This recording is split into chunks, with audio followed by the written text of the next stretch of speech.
It's an oft-repeated mantra of the writing world to write what you know, to take your experiences and make them fodder for your creative writing.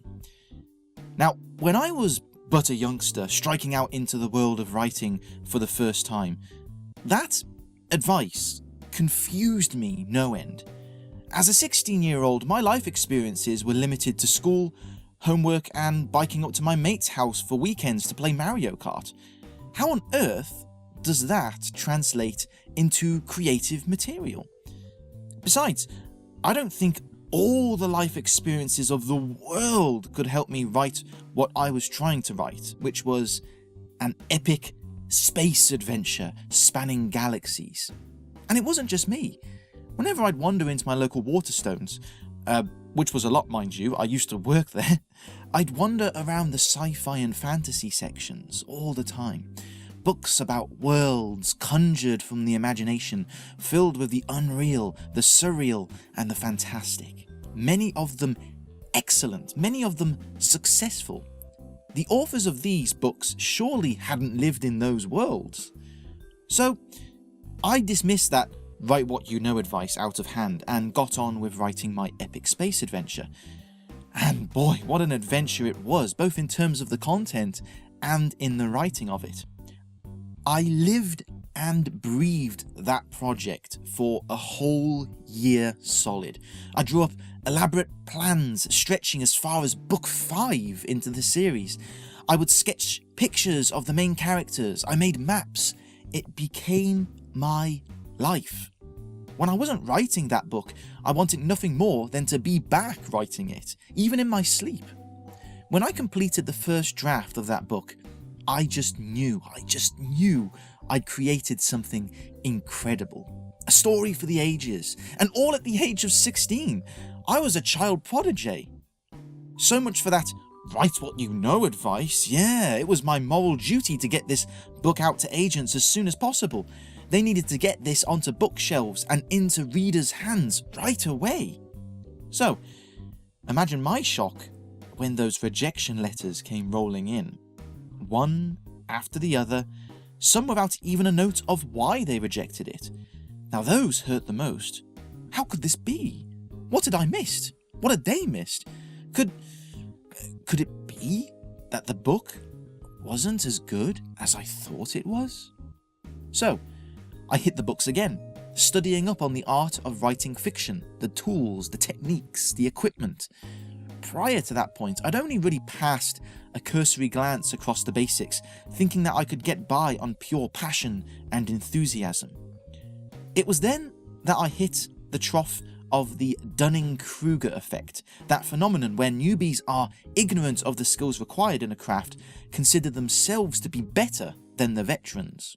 The more I learned about how to write, about plotting an arc, building characters, theming, the rule of show don't tell, yet the more I learned about that, the more I realised how little I actually knew. Rereading my original manuscript of my space adventure after getting a grasp of some of these techniques, of key do's and don'ts, that was a sobering experience. I couldn't fault the enthusiasm in my first draft, but technically it was a mess. Long, meandering sentences, flat characters, atrocious pacing, but worst of all, a general feeling of hollowness to the events unfolding in the story. It's hard to say how exactly, but it felt empty, like things were just happening and characters were simply resigned to go along with it. And all the while that advice kept popping up. Write what you know. That was a pretty frustrating period. What was I missing? I was keen to learn, to try and improve my work, but this piece of advice, write what you know, was about as helpful as the classic catch-22 of job hunting, that you can't find a job because you need the more experience, yet you can't get said experience because no one will offer you a job. In this instance though, I was being asked to know about space travel, about interplanetary war, about, well, a fictional world that I had made up. How could I know something that I'd invented? And that was when it hit me. That was when I really understood what the write what you know mantra truly meant. Because it's not just talking about life experiences. It's not saying that mechanics can only ever write about machines, or doctors can only ever write medical drama. Of course not. Jeff Lindsay invented Dexter, but no one would accuse him of being a serial killer.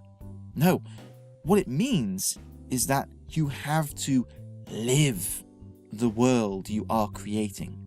You absolutely can build a world, an experience from scratch, but you have to understand it inside out.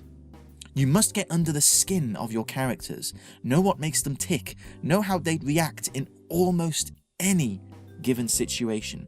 You must know the history of the world you have made, how it informs the culture and traditions, the factions and tensions that play out to this day as a result of that history. You have to know it completely and absolutely, so you can write it and do it justice. That was the mistake I'd made with my first draft. I mean, sure, it wasn't a total disaster. As I said, I was in love with my own creation and had created this wealth of background material that sketched out bits of the world and history and the characters that occupy it. But that was the problem. They were just sketches, nothing more. The characters had bios and I had assigned arbitrary personality traits to them, but I hadn't actually gotten into their heads and tried to know them.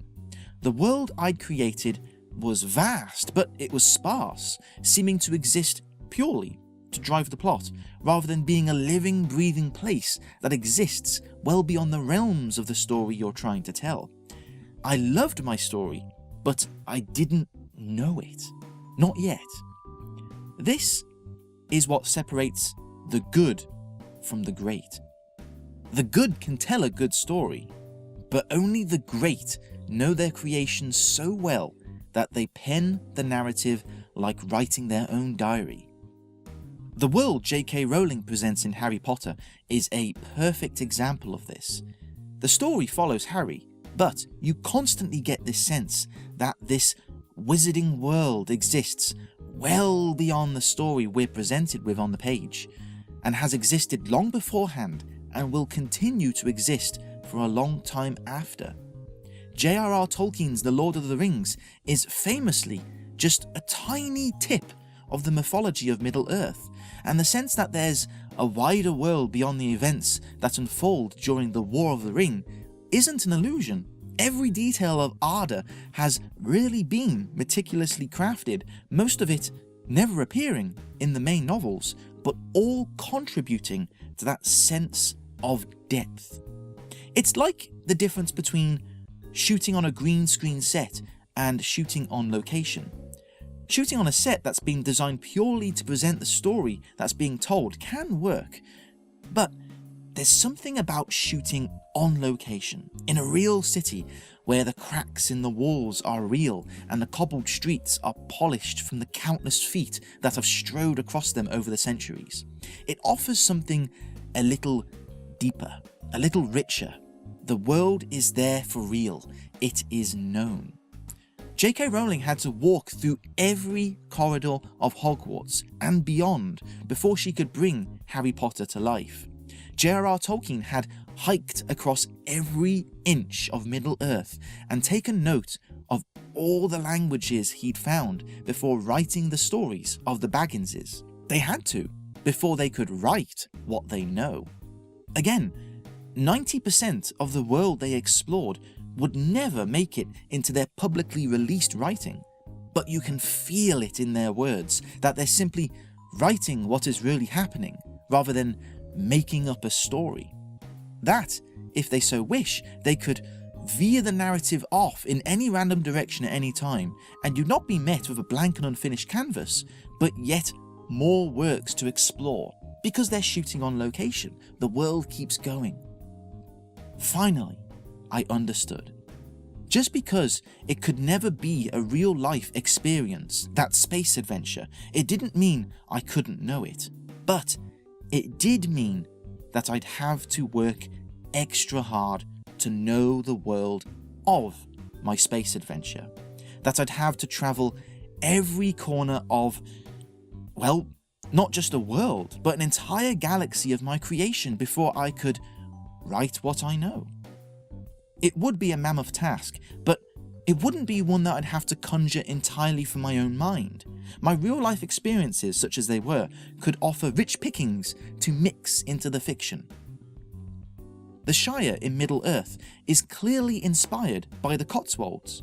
The journey of the Hogwarts Express is inspired by J.K. Rowling's own train journeys up to Scotland. And that was another lesson I learned about Write What You Know. That if I were to use my own life experiences, they didn't need to be major experiences. Even the little things, the day-to-day experiences, could help fill out the corners of my world.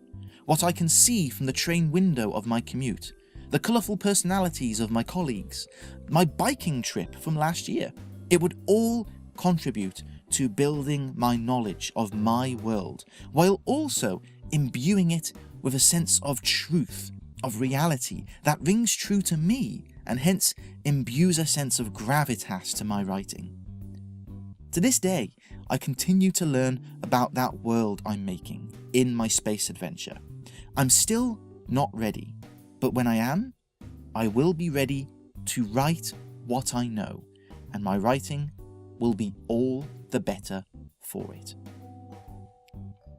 And that's it for today's Off the Shelf. Thank you very much for listening. The written version of this is on my website, the link of which is in the description below, along with links to my social media and links to my Patreon if you wish to support my work. Thank you very much, and I will see you next time. Bye bye.